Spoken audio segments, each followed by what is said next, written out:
And we're staying in the Nordic and Baltic area, and may I now ask to the floor Enterprise Estonia, Kata, Varblane and Carl-Ruuben Soolep, Director of Country Promotion and Head of Brand Content respectively. They're going to be talking about research and strategy still, now at Enterprise Estonia, leveraging image surveys and AI for tailored strategy and messaging. Estonia is a global leader in digital innovation, known globally for our e-governance and e-residency program. Estonia also boasts the highest number of unicorns per capita. This session gives an insight into how the Brand Estonia team refreshed its nation's brand positioning and messaging using global image surveys like the Global Soft Power Index, and what digital tools it developed to make the Estonian storytelling easier and more tailored to the audience.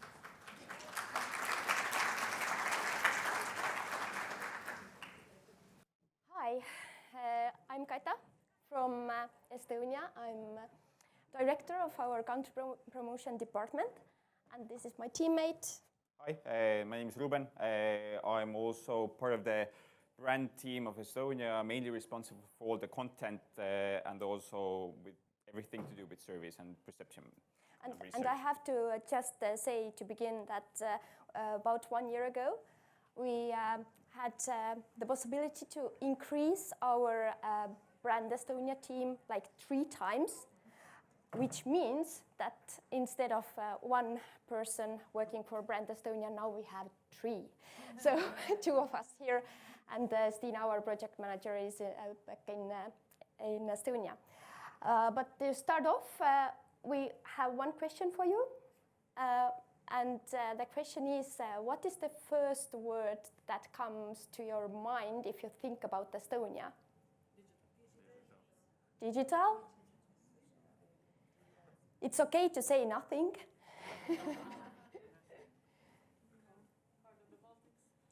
Baltics, yeah. Okay, cool. And now we have a small video so you can see a little bit look and feel what we think.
All right, yes, so this was a little glimpse about Estonia.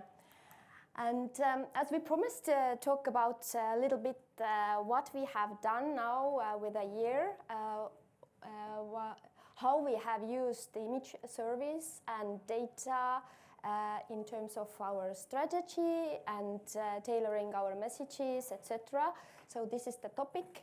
And first of all, I also have to say that when Sweden began to talk here and said that Sweden as a small country, then yes, but we are almost 10 times smaller. So obviously image is a big issue for us because the knowledge is even lower than in the case of Sweden. So and as this is actually what becomes really important when we talk about our security, because if people don't know about us, they don't really care, and it might be a serious issue. So investing into our positive image, our brand, is really, really important for a small country like Estonia. And of course, economic growth. Obviously, you all know this is why we are here, probably because it really works. And yes, Ruben. Yep. Like Kata mentioned, it's been a year for us. Last year, we were sitting here and listening to everybody else, how they use the data, what they're looking at, and everything. So it's been 12 months hard at work. We've been going through lots of surveys, lots of data, trying to figure out how we can use everything with limited resources in mind. Based on last year's results in the soft power index, we see that we have a very low overall global familiarity. So it's below the UN average, the 193 countries that are included in the Brand Finance's soft power index. But those who kind of know us think relatively well. So we're kind of above the average there, which is good. And like the Swedish Institute representatives talked, that there is a gap, most likely always, between the familiarity and perception or reputation in general. When we compare with our neighboring countries, similar, we see that there are no big differences. We see that the familiarity is similar, reputation is a little bit, I think Lithuania is a little bit ahead of us, Latvia is a little bit behind us, so we're in the middle. And when we compare to kind of the top country brands, we see that there's a long way to go.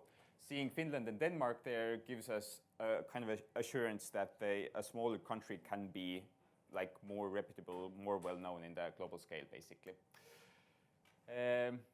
When we look at the drivers that the data and the survey offers us, we see that where we are ahead in terms of importance of the global average, we see that ease of doing business is a big driver for reputation for Estonia. We are more than 2 times ahead globally in terms of importance there.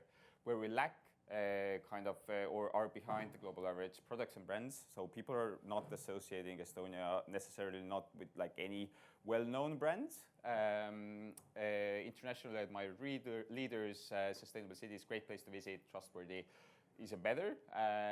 But we see that governance-related topics as well as international relations have gained more importance over the past 3 years for us since the war in Ukraine started. So we see direct impact from the survey actually. And when we had all this information from the image surveys, obviously we really needed to put down a strategy, like where do we stand, what is our obligation, what we can influence, what we can't, but what plays super important role in terms of our country brand and country image. And obviously we understand that actions mean more than words. So most important is what our country does, what is our politicians doing on global level, our companies, how successful they are, what are the contributions that we as a society give to the world. So those are the most important things. And we as a brand team, we are in the middle, like we are the ones who can take all this knowledge and translate it to our brand core and build on that and share this knowledge with all the relevant counterparts who play important role here. And of course, provide tools, etc., to better promote Estonia, so all marketeers and communication people and also companies who need to talk about Estonia can do better work. So, and the key is that we have this very good collaboration between all the different parts, which is quite possible in a small country actually. And then we can build a really strong brand. So we needed to just have this clear picture, what is our role, what is the overall picture here. And we also needed to define what is our why we exist. So I explained it before as well. So economic success and security, how we do it. We have this strategic approach. We can combine all this information and share it. And what we do, Then we have data, research, analysis, this part. We have our brand core as content and messaging, and visual, look and feel, the materials, the inspiration, and communication, training, etc. So we have all these pillars that we need to cover. Yep.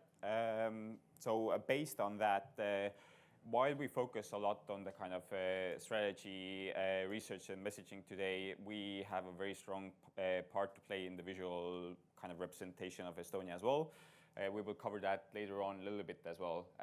But last year, when we got the kind of results of the soft power index and some other surveys as well, we did a bunch of interviews. We went through across the country, basically, talked with businesses, government officials, marketers, thought leaders in the country to kind of see what are the kind of topics that people are talking about while representing or talking about Estonia, and what are the topics that kind of pique interest outside of Estonia. And together with the data results, we came to a kind of more clear messaging strategy for the whole country, basically. We very much throughout this process understood that we are looking at something that is very much value-based for Estonia, going back to the economic success and security. Those are very much tied into the kind of values, how we do things in Estonia. So we defined what are the principles of how to do things the Estonian way, in a sense, because those are the topics that people started talking more and more. And we see that come through the different surveys as well. So we formed this into a story, which is a more marketingy kind of layer of that. And then we have messaging, which is the kind of, we say that this is the offering that what Estonia has to offer to the world. And those go into the more kind of area-specific messages that have, wait, click it. So that go into either international relations, trade, foreign investment, and so on. So that's the kind of framework or how we try to look at the story and the narrative building in Estonia and all the content we do. And the surveys are very much basis of that. So principles first. We will cover all those parts briefly. So as we said that first we tried to figure out what are the values of Estonia, like concrete words that define Estonia. And we understood that there is no single word that actually can really resonate with Estonians. So instead of just one word, we developed principles. And one of those is make shortage an advantage. So in Estonia, you understand, we don't have too much resources. So this is what makes us think differently. So this is where the creativity has to really come from. So the next one is be driven by discontent. So if you ask an Estonian usually like, how are you? The answer would be not bad. So because it could be better. So always like this positive discontent is something like drives us. And there comes our ambition also to always to grow, to do better. Have a heart and a backbone. Yes, integrity is a really good word in English for that, not such word in Estonian language. But yes, we are very honest people. Sometimes it might even be scary or surprise people. But we like to say things out and stick to it if we think it's important. So having a strong backbone is something that we really have. And even if usually Estonians are considered to be very individualistic people, still, if there is really a need or important topic, then we have this superpower to come together and unite. Like, for example, our singing revolution, like, or making e-residency happen, or different kind of things that where you need really this whole country to come together. This is something that makes us unique. So the story part. Yep. I think you can go straight into the next slide. What Kata talked about very much came, like we realized that while we are looking for a kind of overarching narrative for Estonia, it's very kind of difficult to put something into not even in one word, but into a sentence. And we came back to the question that what the world cares about or what's important in the world right now. And we see that there are three major kind of shifts going on in the world right now. There's a technological kind of shift and the development of technology and emerging technologies coming in fast. Second is the fight for democratic values. We see that now grow even daily, which is kind of essential for us to be part of that discussion. And the third one is climate crisis. So sustainability, very important and relevant topic for everybody across the world. And when we looked at the Estonian story, I think you can go into the next slide as well. We saw that, and while we did those interviews and looking at the research as well and what are the topics that stand out for Estonia, we see that Estonia has very much kind of proven to have the experience to cope with change throughout those, like, say, past 35 years, since we regained our independence. We've kind of built up the country from the ground up without looking into very much specific into like an example to follow. So we've done things our own way, which goes back to the principles. So we saw that that's the story. We can kind of frame everything we do while promoting and talking about Estonia. So this is not a slogan, this is not a kind of a marketing material, this is the kind of strategic narrative, how to frame the Estonian story. And then the offering, so why the world should care, essentially. While we look at the Brand Finance's survey, we see that there are like really distinct drivers of reputation that people, like if you take the top 6 topics, those are the most important for people at least to form their opinion about the country. So we looked at those. Those are not the exact wording, we made it into our own kind of thing, but we saw that, okay, those are the important topics, but we can kind of relate to those. So we have something to offer in basically each of those. And from the analysis, those are the 8 pillars of soft power that Brand Finance is looking at. And we looked at the investment versus perception, and we see that, okay, investment, as a small country, we don't have a lot to bring to the table in international relations, but our perception is so much ahead of that. So there's all like kind of we've exceeded or like punching above our weight in that. But we see that even though we have a strong reputation in business and ease of doing business, there's still room to grow based on that data.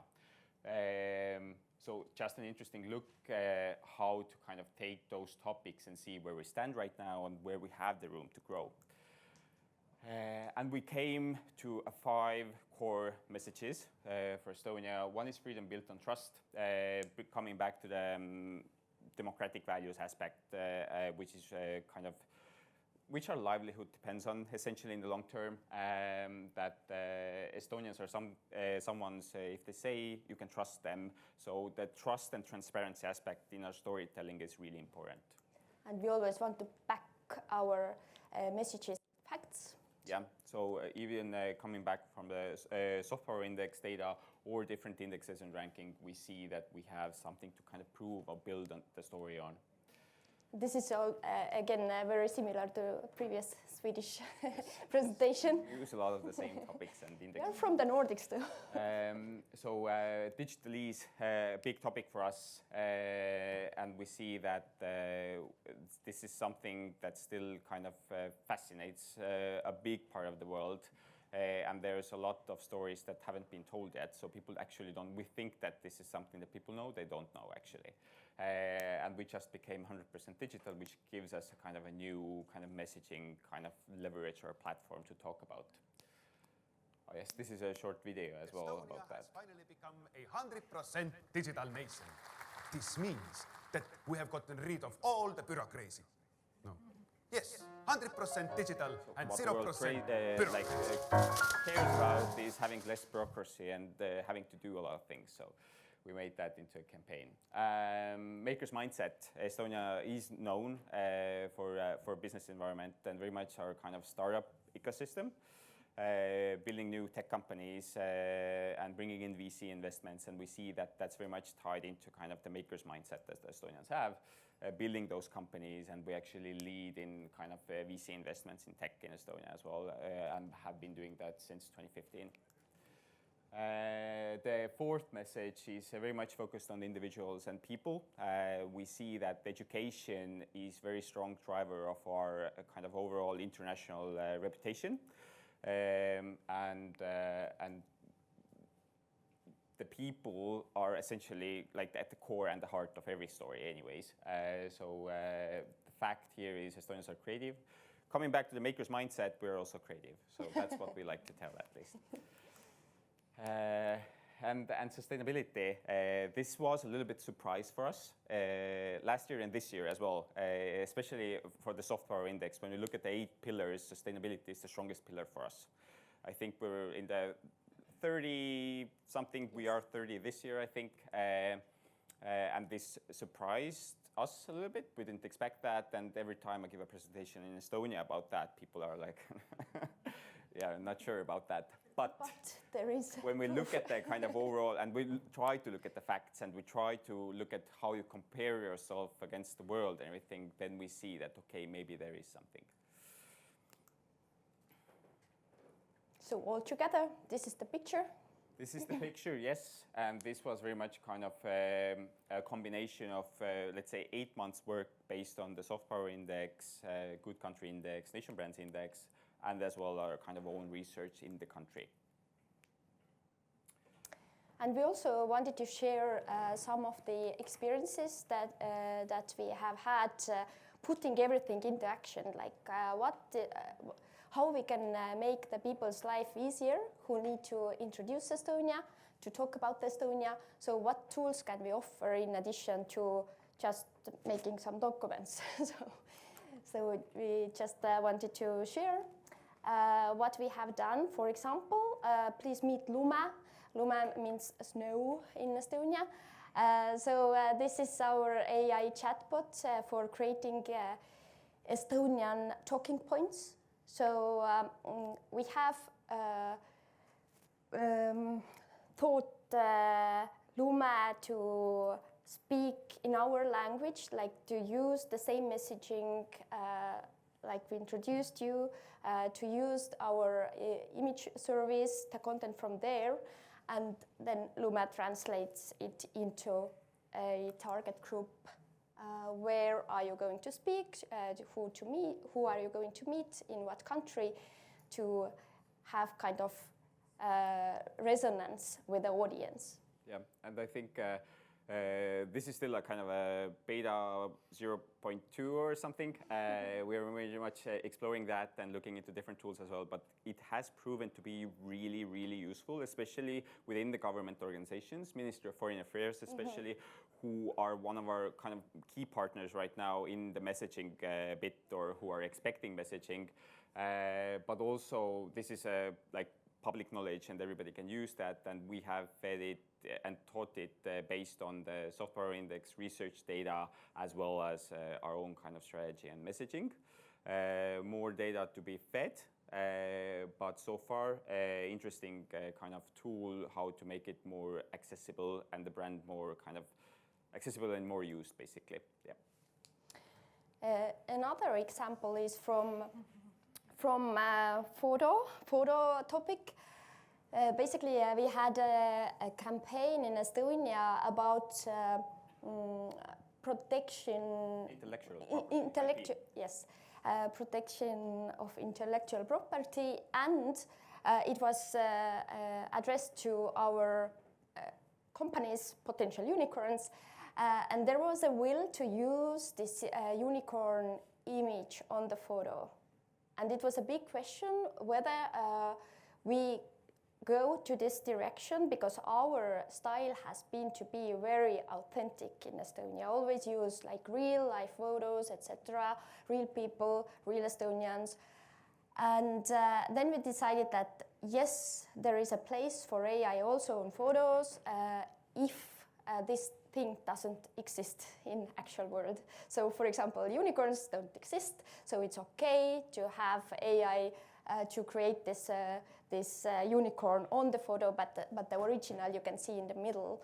So we kind of needed to do our own rules where is a place for using AI in image and where not. And that's basically an example while Lume and the chatbot was kind of how to tailor and localize content and messaging in an easy way or accessible way. Like I mentioned in the beginning, a visual brand is a really big part of our kind of brand strategy as well. So I think that's another option how to kind of localize and adjust our tailor content. Going back to messaging, like I mentioned, we work really closely with Ministry of Foreign Affairs right now, and we are in the process of working messaging for kind of key markets based on the brand core we presented as well. And so this is a combination of messaging and visual bit as well. So just wanted to show you a couple of examples. So we have the kind of global overarching message. You can go through all of them, I think. So we have South Korea, we have Singapore, and I think the last is the US. US being very much, so ease of doing business is the most important kind of driver in the US. So we knew that we need to kind of lead with that in the US rather than Singapore, small country, relatively similar in terms of digitalization. So we can go in a little bit more boldly with the messaging there. South Korea, I can't remember if we have any Koreans. I can't remember. It's similar to the global one, but it's a little bit tweaked to the South Korean audience. And the imagery behind that kind of tries to reflect that messaging as well a little bit. Numbers. One tool, going back to the data and survey data, we were struggling with how to kind of distribute that knowledge and data. So it wouldn't be just a document. And people are always constantly asking anyways about facts, numbers, trends, rankings, stuff like that.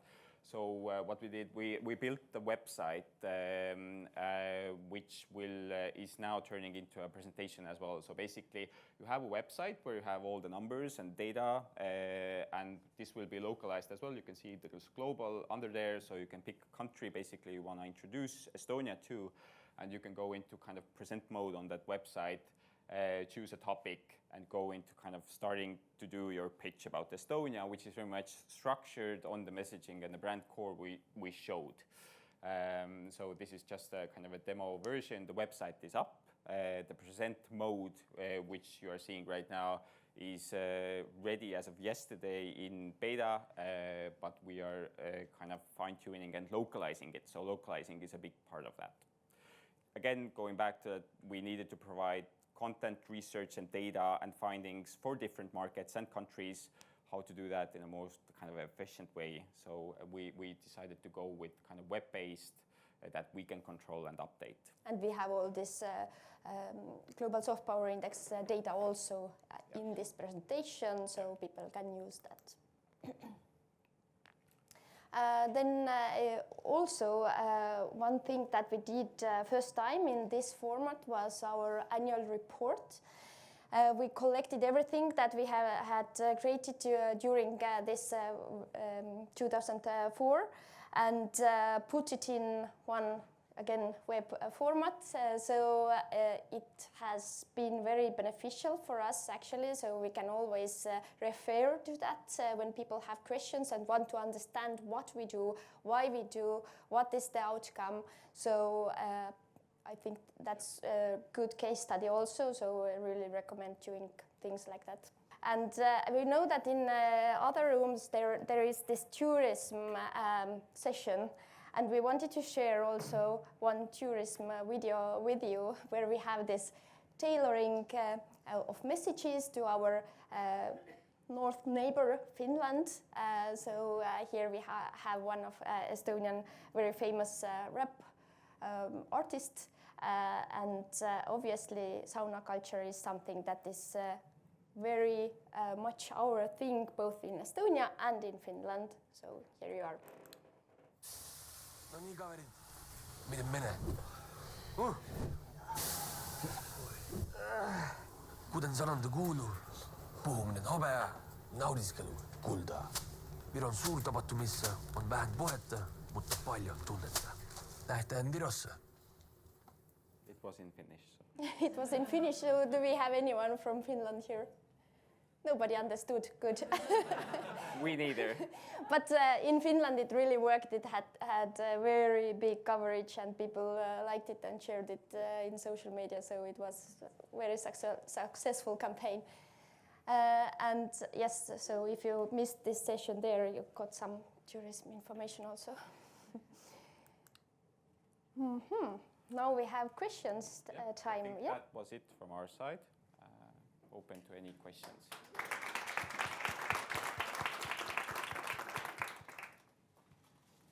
Yes, there is one. Thank you so much for that very interesting presentation. And I'm going to make your country feel very big in comparison. I'm from Dominica, the nature island of the Caribbean, and we are only 72,000 people. So size is relative. You do all this important work in putting your strategic plan together. And I know that you pride yourself on saying that you're an expert in change.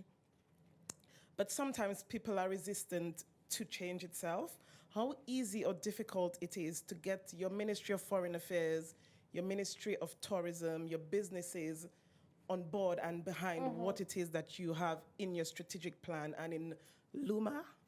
Yes. Are people excited? Are they going to use it? Is what you're doing going to be on a shelf, or is it going to be implemented? How easy or difficult is that? The most difficult part for us is that our team is so small.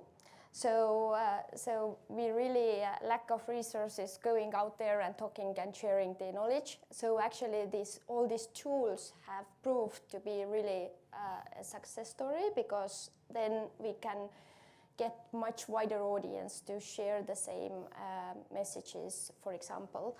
And Foreign Ministry is really, I think, happy with our work, I guess I could say, because we really work very closely with both the Ministry of Economics and the Ministry of Foreign Affairs, and also other, like Cultural Ministry,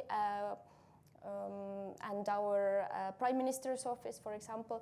So, of course, there is a challenge that maybe this is not always the most important topic on the, in the priorities, but if we have good tools and we really have something to make their life easier, then it works. So I think this is one lesson that we have learned, that if we want people to use all this data and information, then we need to have good tools for that. I think we are very much in the building phase right now. So we are using this time to kind of, like, we need to prove ourselves as well. So I think everything we do and put out needs to be kind of, so we need to very closely monitor if that kind of resonates, people want to use that, or if not, like what we need to kind of adjust. And for example, this numbers web that we presented, this is so new that we don't have this feedback yet. But this is a trial, so we need to experiment. Any other questions? Costa Rica. Thank you. Do you know who is using your tools about talking points, or who is viewing your reports? Do you have that kind of information? We don't have like login, so we don't know exactly, but we can see the questions and the discussions we can see, so we can assume who is the user, and we can really see that Foreign Ministry people abroad and both in Estonian's head office are active users. I don't know any other patterns. A little bit of everything across the board. I think when we look at trade, visit, yes. and visit is a little bit like different, but I think our trade and investment agencies very much kind of look for support in that. So we try to work really closely with them to actually like on a one-on-one level as well, to kind of help and find out what they need the most this is just a kind of supporting tool. But we see mainly those are the kind of parties that we've pushed this more. So we see that the usage is really active. So far so good. And we only have a login in our toolbox where you need to download some materials. There we can see who is the user exactly. But overall, then we try to keep it simple, and we don't want to have any additional boundaries. There was a question. Konrad? Hi, Konrad Jagodziński, Brand Finance. Thank you so much for this hugely inspiring and very interesting, and I'm very glad that the Brand Finance data is being used in this way.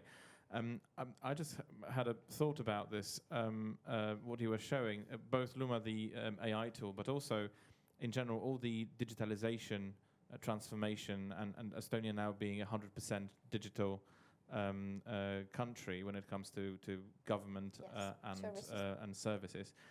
Have you thought of licensing that to other nations? Because all the nations are struggling to digitalize their government services and to also, in a very comprehensive and streamlined way, govern their nation brand structures. I mean, these are just ready-made tools, and obviously you have an advantage by having them already, those tools and those solutions. But have you thought of sharing them, obviously at a fee, with other countries? Actually, this is what we do. We just like to share everything that we develop. If it becomes to our digital nation, we have shared this knowledge already. I think it's 16 years. We have had e-Estonia briefing center in Estonia, a center where you can come with your delegation and learn what we have done, how we have done, what are the good and bad like experiences from this process, and we share this knowledge for free for everyone, because as we said, like we have the heart and backbone, so we think it's important for the world to move on, and everyone will benefit from that, ourselves as well. And we think that this is also something that Estonian companies actually can get work out of it. So if you need a company to come and develop this system for you, probably the one who knows best how to do it is an Estonian company, or who will come and advise you. So this is the reason why we don't want to hide anything. We are very open to share. I think to add to that, I think this is very much a kind of an example how soft power brings in economic growth as well, because our kind of the services that we provide as a government are developed by the private companies. So it's not that the government is doing everything by themselves. So we see that if we have this reputation, this kind of brings in more interest, brings in more business. And I think the briefing center, that's actually part of our department as well. So it's like an extension of the brand team that very much kind of gets the leads in and connects with Estonian companies who are able to provide those kind of government service practices and everything. So yeah, we think that economic gain will come out of it if we share this knowledge that we have gained. The same with the e-residency program, for example. Like we launched it. We were the first one to do it. Now other countries do it as well, but we don't see it some kind of threat to us, so we rather see it as a positive thing. And as the first mover, we always have some kind of advantage. I think there's a question. Good afternoon, and thank you for the lovely presentation, very informative. I would like to start by commending you for going 100% digital. Kudos to that. But I was just wondering, what measures have you put in place to perhaps address issues of job displacements, if any, and is it that the government has had in place a measure to perhaps have people work from home? How are you addressing that issue, and what are the concerns that have come from the society? Thank you. Okay, if I understood correctly, your question is about how digital is digital taking away work basically from people? We don't see this trend actually. We only see this that people can have different kind of jobs. So we don't see any like laying off from government officials. No, actually it was just vice versa. There was more jobs created in public sector last year than in private sector. So it's interesting actually. I would add to that I think the digitalization level has always been there while we kind of progress with Estonia throughout those last 35 years. So now every year there's like kind of a last few services that have been made digital. So I think on a grand level, there's not a big shift in terms of how the government operates or how people work or how that will affect work. Of course, things will be more efficient, but I think those were mainly more efficient for private citizens who can get access to government services rather than, so I think there's not a direct impact to that. Yeah.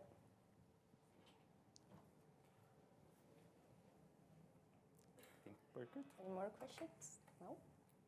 Well, thank you. But thank you so much.